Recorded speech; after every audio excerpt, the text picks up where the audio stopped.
Silk Smitha అని కలవరించేటోడివి ఆఖరికి ఆ సిలుకు స్మిత దగ్గరికి వెళ్ళిపోయావా అన్నా?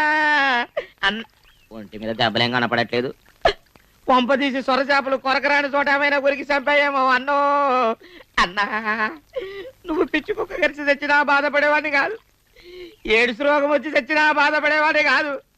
ఇట్టా చేపలు గరిచి తెచ్చిపోయావా అన్నా? అన్నా అన్నో అన్నా అన్నా. అదే ఈ చండాల ఫోన్ కోసం ఇంతకంటే ఎక్కువ వెళ్ళడం అనవసరం.